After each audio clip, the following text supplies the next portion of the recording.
Hello and welcome.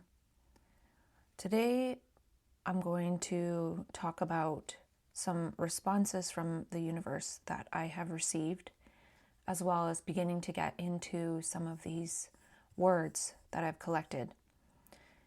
So to start out with some of these little stories, I was driving and I was going to get a prescription, and it came to mind like, oh, should I do Uber, because I can drive for Uber, but I haven't done very much of it at all. Should I do it this weekend where it's going to be busier around here and there could be, more earnings and stuff? And right after I thought that, my car had warning lights on the dash and kept cycling through all these different things that were wrong with the car, like transmission system problem, brake system problem, hill assist problem, and all these things. There's like 10 of them. And that was really interesting timing because not only is my car now in the shop, I was actually, the thing that I thought was like, I think my car is just too old to Uber. And maybe my car heard me say that and then it reacted. I don't know. But it just really felt like an immediate response from the universe. And so I managed to get my car home, even though it was like not happy.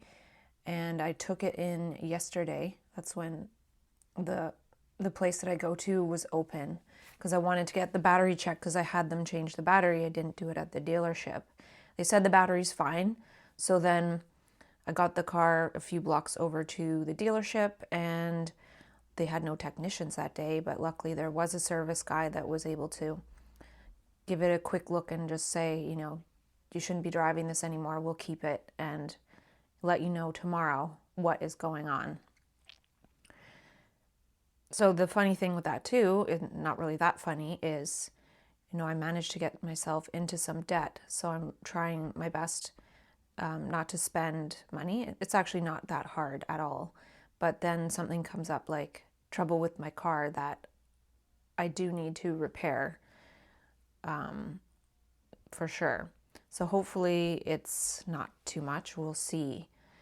And then the other thing that happened was, I think it was yesterday. Yeah, it was.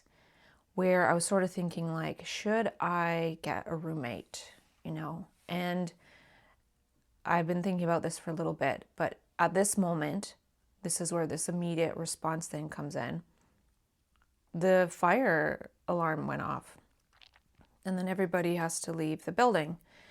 So I had to leave the building, and it felt like a sign like maybe no, because so much more possibilities can happen with people, extra people, and if they're not as careful or whatnot.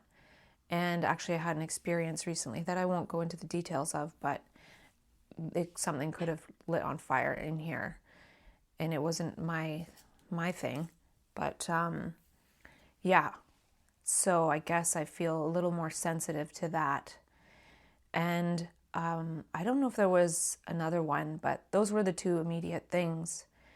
And then luckily my boss just messaged me, and I had messaged saying like, I think I can go back to work in a couple weeks. So just wanted to put it out there so you can perhaps brainstorm where to fit me back in, because my job is casual kind of part-time. And so my boss messaged me and said, if you want to come back next week, we can talk later today to see what that might look like for whatever ideas they have. So that's good. And then I got invited to the Christmas party, which is in a few days. So it'll be nice to see everyone from work. So this feels nice, like coming back from being in a depression for 3 months where, I didn't work, I didn't see my coworkers, I didn't see the people that I work with. I saw a few people here and there, but not much. And mostly I just couldn't even get off the couch. So everything is coming back. Then I had someone else message me last week and I forgot to reply asking if I would do some childcare. And so I need to reply about that. And next month, I should actually be starting school, which is something I set up. And I was supposed to take a course this semester, but I knew when the depression started, it just wasn't going to happen. So I withdrew before it even started. And that was a good decision. I wouldn't have been able to do it. But now I feel like, oh, I can give it a try. And I haven't been in an official course in a long time. It's an online course, but we'll see, because it could be quite a bit of work, but I think it's worth a try. So with school and with work and with my car being old now and knowing I shouldn't drive Uber, that's nice to have that off my mind as well, just doing the things that I can do. And school and that job is probably enough for next semester, and then getting a roommate is something I may or may not do. I don't know. There's another thing that I'm exploring that I was exploring before I was in depression. So I think slowly the pieces are falling into place without really needing to think too much about it. It's like obvious in reality what is possible and what is not. So yeah, I just wanted to talk about that stuff. And it seems that this week I'll be just figuring everything out that I need to figure out to get back to where I was, and then also thinking about what I want to do in the future. So that's that part of the universe responding. And then I have a few sticky notes here, and this next part I really realized that mostly it's about running some of this through my voice. So whether it's the information that I wrote down in 2020 or the sticky notes I wrote out yesterday, but also voicing the process that I'm trying to use to move forward with it, or just to discover that maybe I don't want to go into it anymore or take a break from it.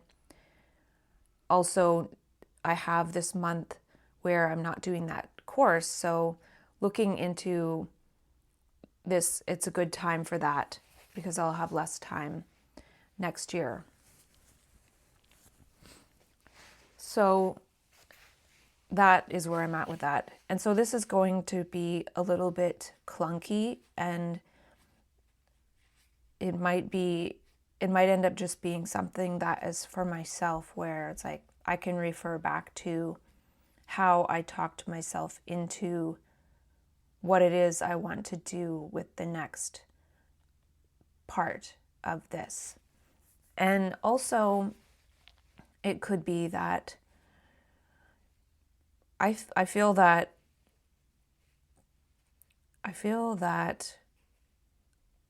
well, okay, let's say it this way. Stage C, I talked about stage C, where the original part was, where is it? Kind of leverage points, complexity, questions, and dialogue. And then I have all this other stuff in here as an extra brainstorm when I was manic. And so this is part of the point, is that I had this, and then I need to unfold it more because I'm in stage C myself.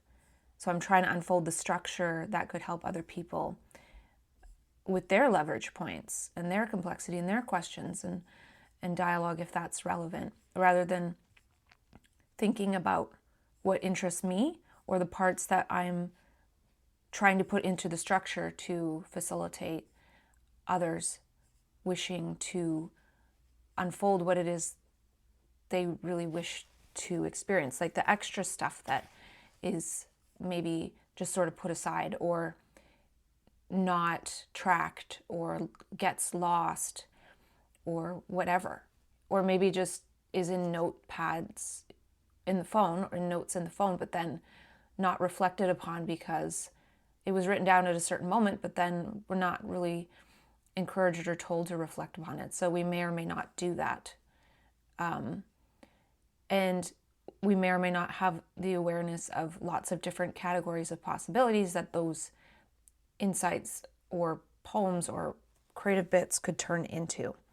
So again, it's not about my information per se. So this is what I'm saying with this is I typed this big part out, but I want to voice it now. I want to voice it and not like have this wave of energy come soon, because I'm just coming out of depression now, so I don't have like extra energy. So I can give voice to this without it expanding and expanding and expanding. Whereas when I was looking at this months ago before depression, it just expanded, it's helpful, but I want to look at what expanded from a state that's not expansive. And so that way I can perhaps sort some of it out, or in this instance, like get it into certain activities. Like for example, this is a harvest template of chapter 2, which is in stage A of the framework, which is a living framework. So having a person fill out their own harvest template, or just, have a sense of the possibilities of the different categories, is part of chapter 2. Now, I don't have this same type of outline or simple document or process for chapter 7, because I had a sense of what it is, and I just haven't created the activity because I haven't really been there myself so much. And so this came through, and all this extra stuff I wrote here is like, well, this might be enough to inform what it is that the different activities are. So one thing that I noticed, and I don't know if I wrote it down here, is that chapter 7 sort of has a harvest template again, right? But now it's at a different point of, like, this might not even be what chapter 7 is about, the leverage points, blah, blah. Maybe somebody starts here and that's the thing, it's not linear anyway. So once this is unfolded as well, the stage C part, chapter 7, somebody could start there. It's like filling in a crossword puzzle, you just kind of keep filling in all the bits until it's filled out and you know what it looks like. It's kind of like mapping yourself. And to me, a lot of these elements are things that aren't mapped in us, as people say with bipolar, for example. And I'm just using that as an example because that's what I was diagnosed with. And so, like I said, the main thing of these videos is to run it through my voice and run it by my voice, because I haven't given voice to these. I've written them down. And giving voice to something is a different level of processing in the brain. It helps to reinforce it, helps to learn. If I say these things with my voice, then my subconscious can process it in a different way. I read recently that the default mode network, like when we're sort of in that rest state in our brain, we're learning and integrating what we learned. So part of this, actually, one of the courses, is that giving voice to things is really important. And even with bipolar, you can think about how we like to talk to strangers and talk about lots of different things. And like a symptom in quotes is like pressured speech. Well, as I've talked about things over the years, I haven't talked about this, but I've talked about a lot with myself. I don't necessarily have the pressured speech. Well, I don't have it. I still have pressured information coming through, but I write it down. I don't speak it out. And then I speak it out later to myself rather than to people that don't have the time. Nobody has the time to listen to me talk about 500,000 words. So I'm talking about it, I'm recording it, but it's about me listening to myself as I'm speaking. And it's also about, if I listen to this later, just to sort of like see what I was saying, because I don't process everything I'm saying as I'm saying it. I'm just saying it. I process everything, but I'm just saying it's not, I want to see what parts to move forward with. So if I listen to it after, then I can tell that in a better way. And then not only that, I got a free subscription for 3 months to Apple TV Plus. And I watched a few things on there, and I'm finding the production quality quite good. And yesterday I watched a documentary on Sidney Poitier, and it was really, really good, really good. And it really struck me at the end. Like, I wasn't thinking this at all the way through. I was just watching and really absorbing, and it was super powerful. And yeah, I just felt, especially the beginning and the end, it was just like my whole body was just like so much energy. It's hard to describe. But at the end, there were some people talking about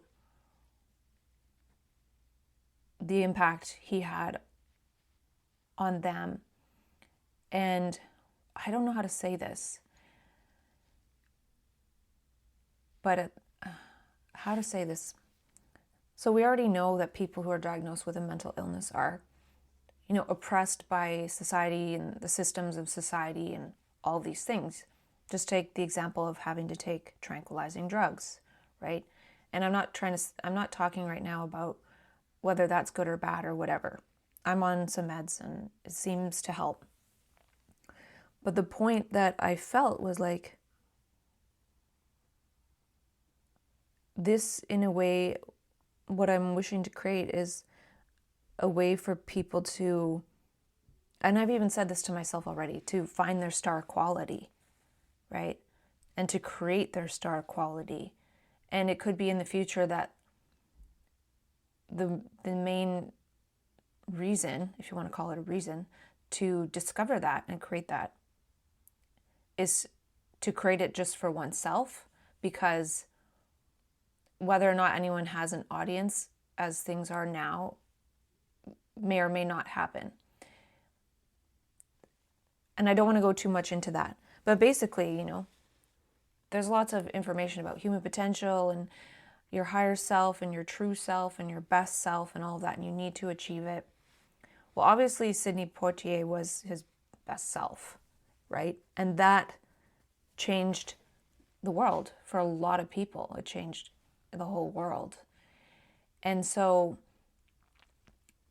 and, Black people were oppressed, obviously. And without going into that, because I'm ignorant of that. I wasn't alive then and all of that. And what I'm trying to say is, I feel that people with, say, for example, a bipolar label, there are some people who are famous and have that, for sure.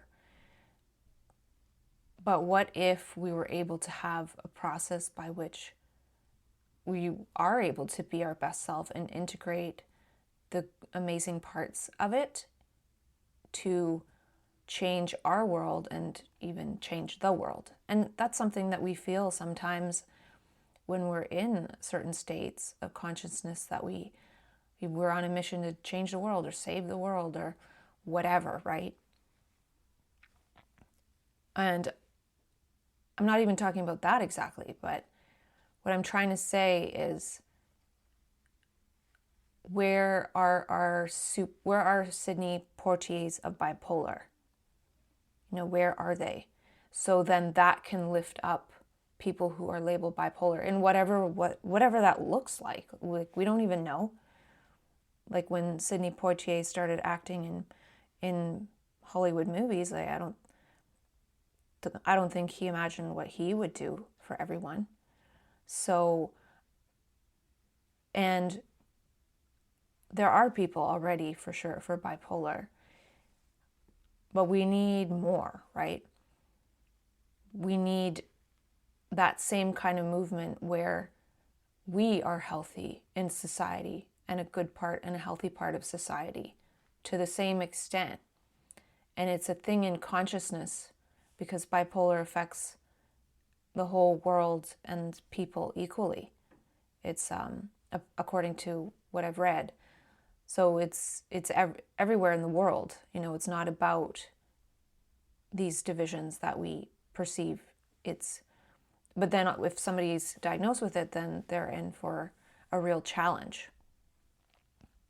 And so how to make that, how to facilitate making that easier, right? Showing some kind of way.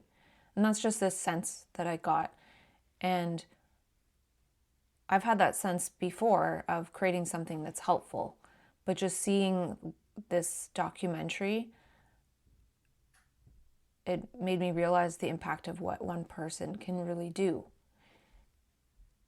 And we know that too. So it's more like I watched this amazing documentary about this amazing person. I've seen quite a few of his movies, and like even when I was young, because my mom would watch them.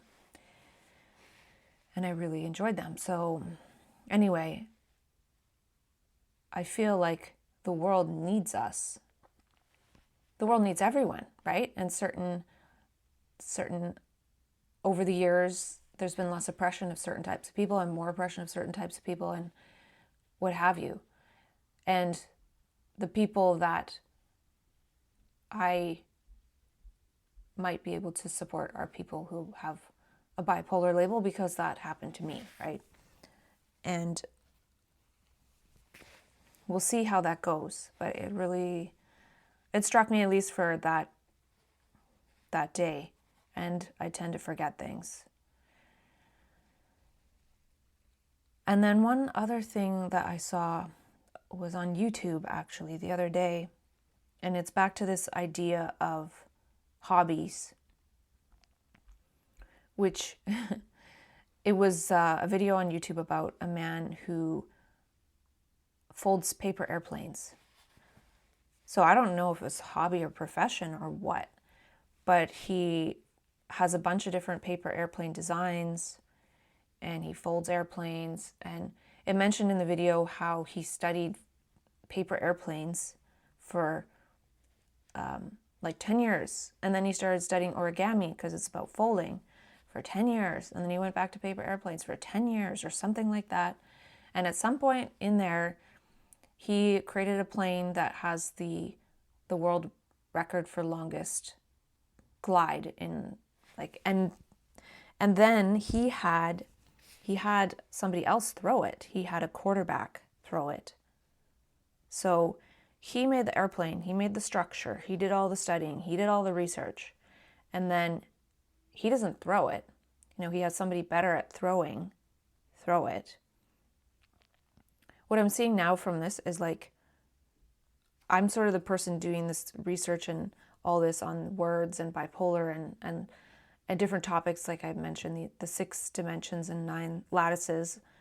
That's just what I called this for the structure's sake. And then I'm not necessarily, in my view, going to be the one who throws the paper airplane, like who folds all of these words into the perfect place in a document.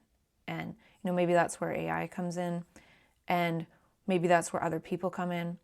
Because what I was going to say is stage D is where co-creativity comes in. And again, it's not linear, like, oh, you can't co-create anything with anyone or collaborate until you're at stage D. It's not like that. It's just more like the more the other stages are built in, the easier it is going to be to co-create. So, for example, I wrote a book, and then, a few resonant people found out about it, and then I ended up co-creating an event, an online event. I wasn't a major player in it, but I was part of the conversation every couple weeks for months, and that's because I wrote the book. So it acts sort of as a magnet to find co-creators, and it also acts as having gathered one's consciousness together in a certain format in order to be able to speak in ways that one wishes to, like about whatever and how one sees it, and then also be able to change those views. And so, it could be a good practice to see if one can write a book or write essays on certain topics in order to build one's consciousness, right? And different information that has come through is likely already began to build the consciousness to some degree, and this is just like fitting it all together. May or may not be necessary, I'm not sure. So like I said, stage D is where co-creativity comes in. So part of this is like, imagine I talk myself through a bunch of this next part that we're going to do, and however many hours that turns out to be, or this could be the last video on that topic, I don't know. Then others could listen to it if they wish to and find what it is they're interested in these topics, like the 6 dimensions and 9 lattices. Because this 6 dimensions and 9 lattices, I believe, is chapter 3, which is stage A, which is like, it's sort of like a harvest template, but this harvest template includes, it's maybe some less serious stuff like, oh, like capture entertaining movie script scenarios or bits of comedy, or, you know, also organizing the mind around what's practical and time in terms of like, what do I have to do now and today versus what can wait. And you might think, well, that's very basic. But say in a state of mania, I feel like I need to write a book, but I actually have to go to work. So I can put the writing aside or make notes in my phone here and there, and then do the book writing later and go to work and not lose track of that, or not lose track of these other things. So it's sort of, to me, it's helped to, I could use the word train my brain or make me aware of when to do what and do those things, no matter if I'm depressed or if I'm manic. So yeah, I couldn't do as much when I was depressed. I didn't have any information coming through about any of these categories, but I knew I could order groceries online and have them delivered. And I knew that I had to, do the dishes at least and do some laundry sometimes. And so I was able to do that. And I was in sort of some lower energy states over the previous 4 or 5 years, and had to reduce down to mainly practical tasks, which just naturally happened. But then I was able to do them, and I wasn't in a place where I was totally non-functional, which I was recently, but even still, I was able to do the minimum functioning I needed. So then these are more like topics. And maybe some people don't even have this, right? Or maybe they have it, and they probably, if they have it, they would be completely different topics, like say art or something like that. These are mine, and they could be this way partly because I'm trying to figure out this structure, because I'm trying to write the structure for stage C and eventually D and E for re-uncovery. But I'm also at the same time trying to figure out what the structure of this consciousness is about. Like, why is bipolar consciousness like this? Why does it speed up and slow down? Why is there more energy and then it goes away? And what are the benefits of this? And if the benefits are gathered, do they augment? Is there a virtuous cycle to that? Is there a positive feedback loop or feed forward? And so these are, a lot of those things are related to that. And so some people might not have those at all. But either way, having, especially now in the age of AI, having topics that are really stimulating to the brain could be important, One could just even be, and I'm not saying, one could be like puzzles and like finding puzzles to do, whether it's Sudoku or actual puzzles where you stick the pieces together, or, origami is like a puzzle, right? So they don't have to be sort of cerebral or intellectual, or I don't think these are just intellectual. Like, perception is very important in life, and that's why it's number one, and language and information and action, biology. And this is a word for science plus Gaia, which is Gaians. So, and recently, just with a few videos that were at the top of my YouTube feed, I'm seeing how some of these come in together. So I would actually I would add for for 6, for biology, I would add the eye, because I watched a video on the eye, and see how I have a couple spaces left there? There's only 1, 2, 3, 4, 5, 6, 7.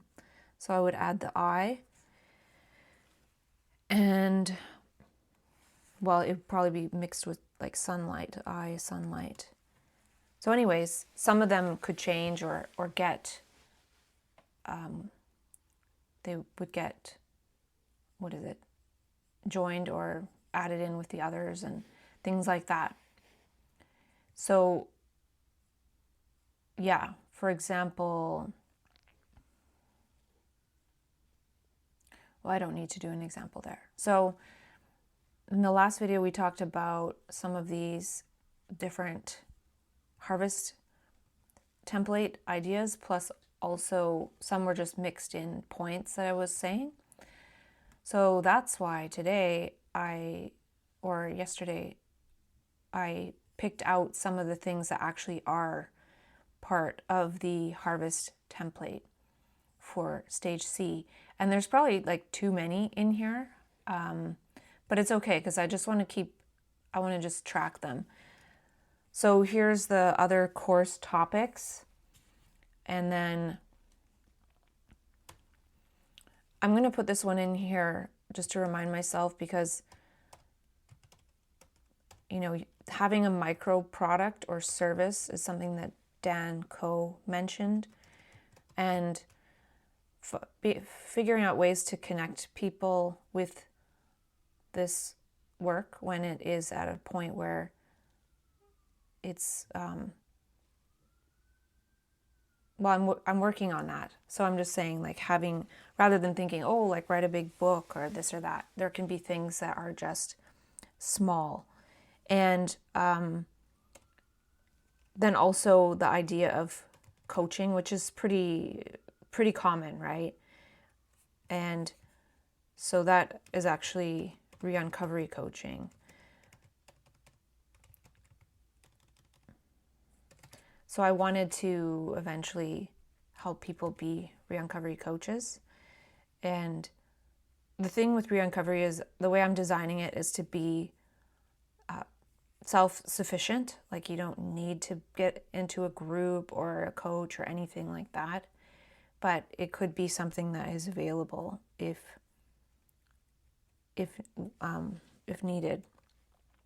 And one other thing Dan Coe talks about is, I don't like to think like this, but pain points, you know, because that's why people often will connect with something. It's like, well, they're in pain about something. And for me, this is more like the positive side of things, but then to mention the pain points, I guess, of not unfolding some of our potential that's there that we overlook, perhaps because we're told that it's just all illness, right? Now, like I said, for me, this is like my hobby. This is like paper airplanes or paint codes, car paint codes. That's what a lot of this is. But then some of it might be more than that. And so these are the different categories of my paint codes or my airplanes that I want to make. And the airplanes are actually words, and the words get folded together in sentences and paragraphs or lists or what have you. And just sharing it too is like, these are the things that my brain was interested in, and also being able to see if it's still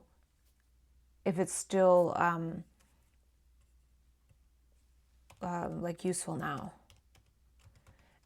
I don't know about the word useful.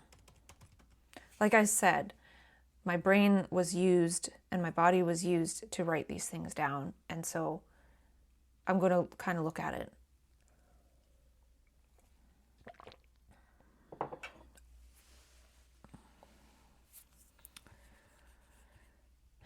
So I'm just going to move this over here and put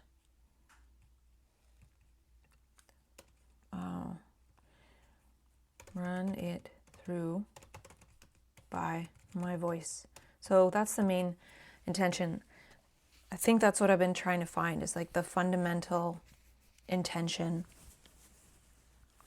of looking back into it, re-uncovering it, right? Like, what is the point of re-uncovery? And one thing I wrote was that it's to reverse engineer self-actualization, right? So by running it through my voice, it can possibly contribute to my self-actualization, or it can contribute to the self-actualization of whatever it is, whatever the energy that's making me see and write these things down wants, if you want to think of it that way. You know, these are thoughts, these are part of human consciousness, these are words in the English language, which I don't own, but there's some kind of languagey thing happening. And that's why one of the categories is language, because this is a big thing that's happening. You know, we're getting more information, new information, information that we don't generally come up with on our own. We're perceiving it with our brain and our mind, and it's coming through a lot of times in language or images. And